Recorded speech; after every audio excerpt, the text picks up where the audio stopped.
15 दिन इंग्लिश का एक लफ्ज भी नहीं सुनने को मिल रहा कहीं। फिर हम चाइना उतरे, चाइना में भी किंग पोंग शुरू। फिर हम जब ऑस्ट्रेलिया उतरे ना, इंग्लिश सुनने को मिली तो वो हमारे पठान दोस्त खुशी से चीखे, कहते हैं यार 15-20 दिनों से ये चिंग पोंग ने हमारा दिमाग खराब करके रखा हुआ था। तो वहां तो और मुश्किल है हलाल और हराम का अंदाजा लगाना। तो लोग फिर कहते हैं यार हम इस्लाम की पाबंदियों ने हमें बहुत बड़ी टेंशन में डाल दिया है। भाई ये टेंशन आपके फायदे के लिए, इस्लाम नहीं चाहता कि आप गंद खाएं। देखो मेडिकल साइंस हर चीज नहीं होती। आप यूनिवर्सिटी में पढ़ते हो, आप साइंस को हरफ आखिर समझते हो, साइंस हरफ आखिर नहीं है, ये मादी इल्म है। इंसान दो चीजों के मजमूए का नाम है, एक इंसान की रूहानी जिंदगी है, एक मादी जिंदगी है। मादी जिंदगी को साइंस फोकस करती है, रूहानी जिंदगी साइंस का टॉपिक नहीं है, वो पैगंबरों का टॉपिक है। देखो झूठ बोलने से क्या नुकसान होगा ये साइंस बताएगी आपको। अगर आप कहो कि ये नुकसान होगा, साइंस बताना शुरू कर दे आपको, हमारे हुक्मरानों में से बहुत को बहुत फायदा हुआ है झूठ बोल, सच बोलते तो यहां तक ना पहुंचते हो। कितनी तरक्की की उन्होंने झूठ बोल के, बाज लोगों ने। अब हर एक का बाज दूसरे से मुख्तलिफ है। तो हर चीज थोड़ी मेडिकल साइंस बताएगी आपको। मैं अक्सर ऐसे मौके पे एक वाकया बयान करता हूं। हमारे दोस्त थे, उनका बेटा मेडिकल कॉलेज में पढ़ता था। मुझे कहने लगे मेरा बच्चा तमीज से बात नहीं करता मुफ्ती साहब, हालांकि मैं मेडिकल कॉलेज में पढ़ा रहा हूं, इतना खर्चा किया मैंने उसके ऊपर। मैंने कहा देखें मेडिकल साइंस में तमीज नाम का कोई चैप्टर है नहीं। मैंने नहीं पढ़ा कहीं बायोलॉजी की किसी किताब में कोई तमीज पे कोई चैप्टर हो। तमीज तो मेरे भाई मजहब का टॉपिक है। अखलाकियात किसका टॉपिक है? ये तो मजहब का है, ये पैगंबरों का टॉपिक है, ये मेडिकल साइंस का टॉपिक थोड़ी है।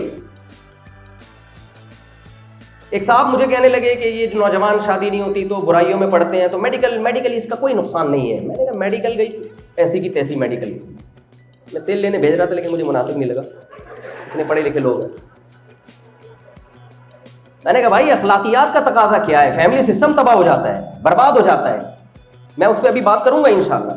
तो आप सबसे पहले तो ये दिमाग से निकालें कि हर चीज का इल्म, हर चीज का हल मेडिकल साइंस या फिजिक्स केमिस्ट्री के पास नहीं है। माँ बाप को ओल्ड हाउस में जमा करवाने के क्या साइड इफेक्ट हैं ये आपको साइंसदान नहीं बताएंगे, ये कुरान बताएगा, ये आसमानी, ये तौरात और इंजील बताएगी आपको। वला तकुल्लहुमा उफ़्फिन वला तनहरहुमा, अल्लाह कहता है जिस माँ ने तुम्हें जना है, ओल्ड हाउस तो दूर की बात, तुम उसके सामने उफ भी नहीं कर सकते। वख़्फ़िज़ लहुमा जनाह ज़ुल्लि मिनर रहमा, बूढ़ी माँ की कड़वी कसीली, बूढ़े बाप की कड़वी कसीली आपने बर्दाश्त करनी है। वो बुढ़ापे में डांटेगा, मारेगा, आपने उसके खिलाफ पर्चा नहीं काटना है, आपने बर्दाश्त करना है उसको। ये मेडिकल साइंस थोड़ी बताएगी आपको। तो मैं टॉपिक को समेटता हूं जल्दी से। तो जो गोश्त इस्लाम ने हमें खाने की इजाजत दी, उनमें भी क्या ऑर्डर दिया है? भाई ब्लड उसका जिस्म से निकालो फिर खाओ, वरना नहीं। तो ये पाबंदी मेरे नुकसान के लिए है या फायदे के लिए? फायदे के लिए। माँ बाप बच्चों को कहते हैं ना हैंड वॉश करो फिर खाना खाओ, बच्चा क्या यार वो भंगियों के घर में तो कोई हाथ नहीं धोता, मैं वहां जा रहा हूँ, वो आज़ाद है। भाई वो आज़ाद नहीं है, वो आज़ादी से ये गुलामी ज़्यादा बेहतर है कि हाथ धुलवाया जा रहा है। तो सिर्फ हाथ धोना नहीं है, तो खुराक खा रहे हो वो कैसी होनी चाहिए? हलाल। तो नापाकी की एक किस्म तो ये है। दूसरी किस्म ये है कि आपको वो खुराक मिली भी हलाल तरीके से हो। कैसे मिली हो? मिसाल के तौर पर आपने मस्जिद से चप्पल चुराई और उसके बाद आपने गोश्त खरीदा, हलाल मुर्गी, बिस्मिल्लाह अल्लाहु अकबर पढ़ के आपने उसको किसी हाजी से ज़बह करवाया।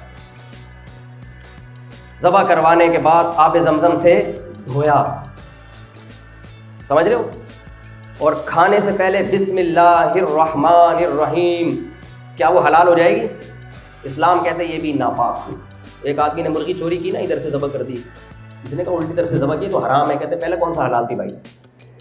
चोरी की मुर्गी। तो ये भी नापाक है भाई। सूद के पैसों से आपने कुछ खरीदा, वो भी क्या है? नापाक। जुए में आप जीते। पूरी दुनिया में जहाँ तक मेरी मालूमात है जुआ लीगल है। इस्लाम ने जुए को क्या करार दिया? हराम। भाई इससे पैसे की सर्कुलेशन ठीक नहीं होती, आप बगैर मेहनत के कमा रहे होते हो, आप किसी को फायदा पहुंचा के नहीं कमा रहे। अब ये क्या कमाई है कि यार अगर मैं चवन्नी फेंकूंगा, ये आ गया तो इतने पैसे मुझे दे देना, और ये जाने आ गई तो इतने पैसे तुम ले, इससे कौन को क्या फायदा हो रहा है? انما الخمر والمیسر والانصاب والازلام رجس، اے ایمان والو شراب، جوا، پانسا، یہ پیسے کمانے کے طریقے رجس ناپاک ہیں۔ اب گورا کہے گا کہاں سے ناپاک ہے بھائی؟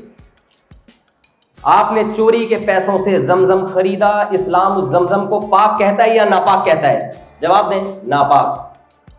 اسلام کہتا ہے کمانے کا جو طریقہ ہے، جو سورس ہے آپ کی، وہ حرام نہیں بلکہ کیا ہونی چاہیے؟ حلال۔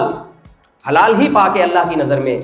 تو اسلام نے یہ پابندی مجھ پہ اور آپ پہ لگائی، ہمیں چکر میں ڈالنے کے لیے نہیں، ٹینشن دینے کے لیے نہیں، ہمیں ایک اچھا انسان بنانے کے لیے کہ غلط طریقے سے کما کے جب تم کوئی چیز خریدو گے، کھاؤ گے، تو وہ انسانیت کے لیے ایک بدنما داغ ہے۔ انسانوں پہ ایسی چیزیں سوٹ بولے نہیں کرتی۔ یہ تو دو کلو من الطیبات کو میں نے تھوڑا سا ایکسپلین کیا ہے۔ آگے اللہ کیا کہتے ہیں؟ وَعْمَلُوا صَالِحًا، تمہاری باڈی سے نکلنے والا عمل بھی پاک ہونا چاہیے۔ بھائی جسم سے نکلنے والا عمل صاف پاکیزہ کیسے ہو سکتا ہے؟ اسلام نے اس کی پوری تفصیل بیان کی ہے، دو حصوں میں ڈیوائیڈ کیا۔ نمبر ایک، تمہارا جو رب ہے، خدا ہے۔ دیکھیں میں آسان الفاظ میں پہلے ایک مثال سے سمجھاتا ہوں۔ آپ نے جانوروں میں دیکھا ہوگا، اللہ نے جانور کو جس فطرت پہ پیدا کیا ہے، جانور اپنی اس نیچر اور فطرت سے ہٹتا نہیں ہے۔ کتے بے وفا ہوتے ہیں یا وفادار ہوتے ہیں؟ جواب دیں، وفادار۔ کبھی کسی کتے کو بے وفا دیکھا؟